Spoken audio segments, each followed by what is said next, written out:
waste. There's so much fraud. There's so much abuse. So we spend all of this money, and I don't want to see them armed, ideally. I don't want to see them armed. But you always have to be prepared to walk, like Kerry should have walked with Iran. He should have walked, and then he should have said, double up the sanctions, and believe me, you'll be back there within 2 days. All right? And most of that's flying time. No, that's what he should have. But you have to be prepared to walk. He never walked, okay? So he never walked. So what happened with Kerry, and what happens with all of us, is we have the wrong people. We have the greatest negotiators in the world. Anywhere in the world, we're the greatest negotiators. But we don't use them. We use political hacks. So with Germany, with Japan, with Saudi Arabia, which has nothing but money, if we weren't protecting Saudi Arabia, Turkey? Are you from Turkey, sir? Good, congratulations. I actually have a very nice job in Turkey. He's saying, please mention Turkey. Okay. I think he's friend. Are you friend or foe? Huh? I think he's friend. But no, it's true. Turkey, and I do. We have investments in Turkey. I have investments a lot of different places. But I will tell you, and Turkey, by the way, should be fighting ISIS. I hope to see Turkey go out and fight ISIS, because ISIS has, in a certain sense, taken very serious advantage of Turkey. They've taken advantage. And Turkey has a tremendously powerful military, and they could wipe ISIS out by themselves. I would love to see that. How would we love to see that? Because it looks like it was ISIS that did all the damage in the airport. That was Turkey. So I think Turkey is all of a sudden going to change and say, that's enough for this. And Turkey has the power to do it, and they have the power to do it all by themselves. They could do it, and they could do it pretty swiftly, too. So with all of these countries, we pay for the military, big portions, disproportionately. So I said, we have to get them to pay us. And I have a very good plan. I was right on NATO. You know, when I first when they asked me about NATO, and I first said my statement, it's obsolete, and they don't cover terrorism like they should. And on top of that, the countries of NATO aren't paying what they're supposed to be paying. It was on television. Everybody smiled. Oh, that's so funny. Funny. Like we're a joke. Funny.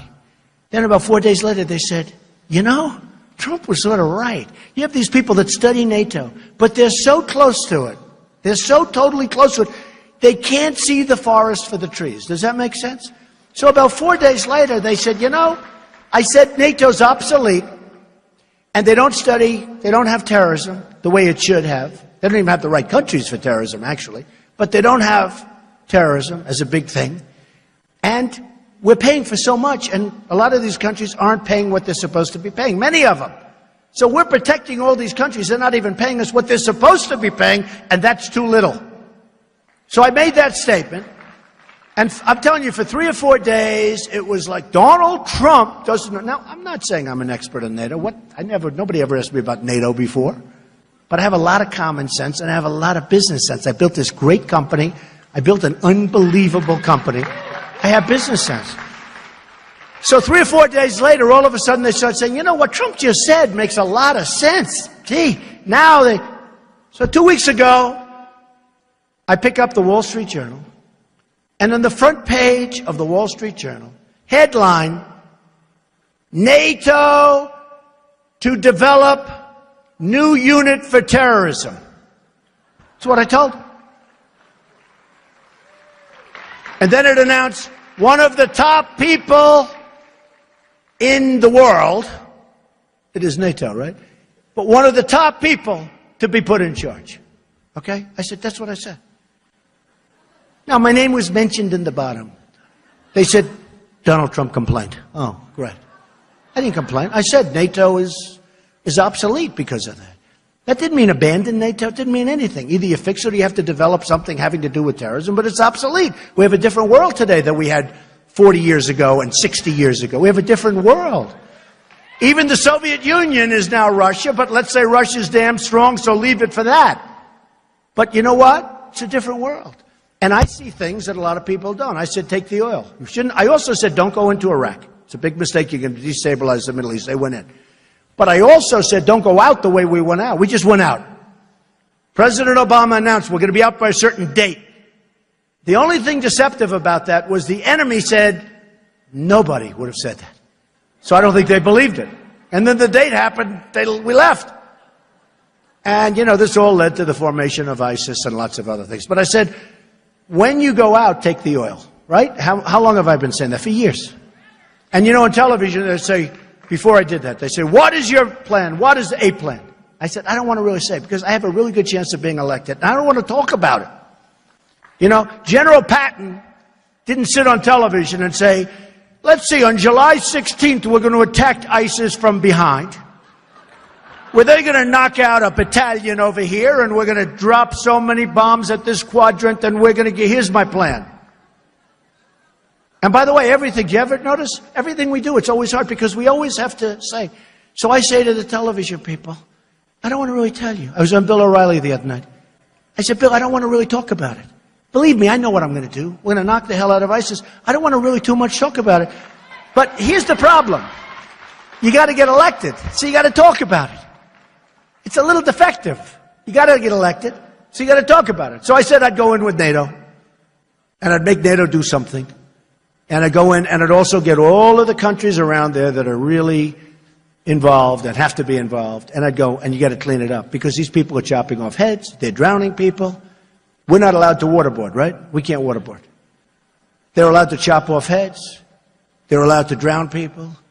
I said the other day, when they go home and they're together and they just chopped off 50 heads, drowned 200 people, and then they say, in the United States, they don't allow waterboarding.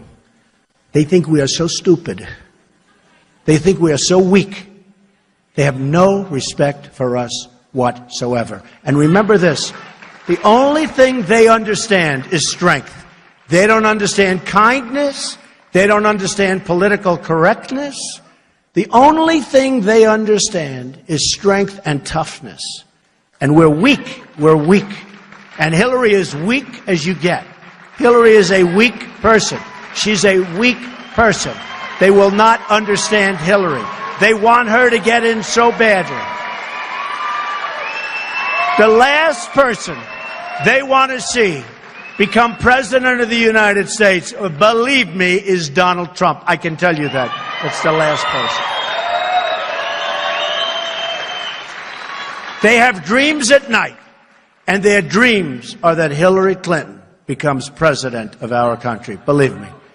So we need to show toughness. We need to show strength. We have to level the playing field. We don't have a level playing field. We don't fight to win anymore. We don't win anymore. We don't win with the economy. We got China ripping us off. We have Japan ripping us off.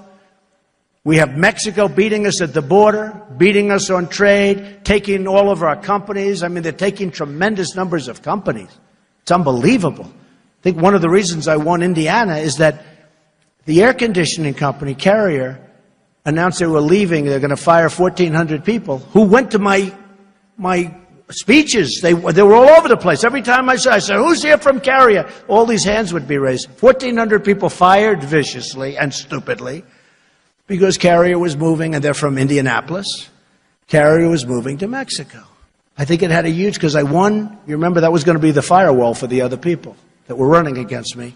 And it was a firewall for me. I won with a landslide, right? Now, having Bobby Knight helped a lot, but I will tell you, they and New York and New England and every place, Pennsylvania, big league, we have our companies leaving. So that happens. We're going to stop that. We're going to stop that cold. And we're going to be so strong, and we're going to be so smart, and we're going to start winning again. We're going to start winning like we have never won before. We don't win anymore as a country. We don't win for our vets. We're going to take care of our vets, by the way. We don't win for our vets.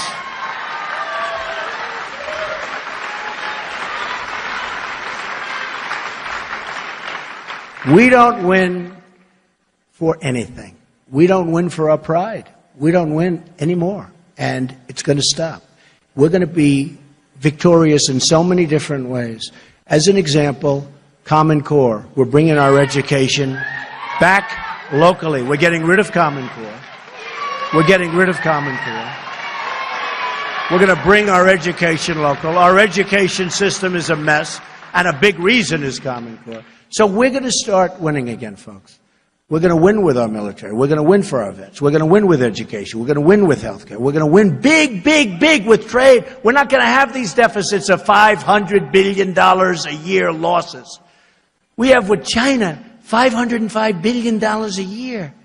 They laugh at us. And everyone talks about free trade. I was asked the other day, they said, well, what's your, I know free trade so much. I know free trade, fair trade. I can give you 20 different names. Okay? They said, well, what's your definition? What do you like? I said, I like trade where we make great deals for the United States. That's what I like. That's my definition. That's my definition of trade.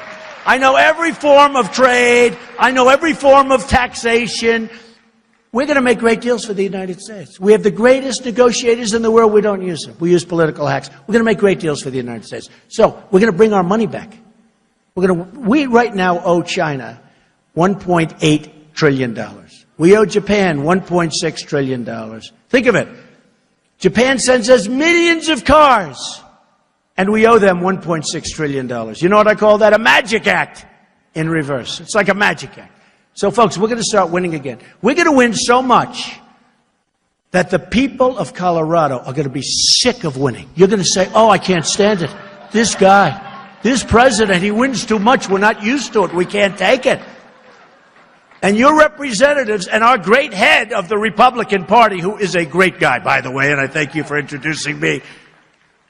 I'm going to get calls in the White House. Mr. President, please, sir, please, we don't want to win this much. We're winning too much.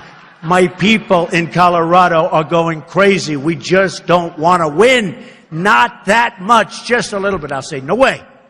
We're going to win, win, win, and we're going to make America great again, okay? So I want to thank you all. I love you, folks. Get out there. Get out there and vote. We got to get out there and vote. And I want to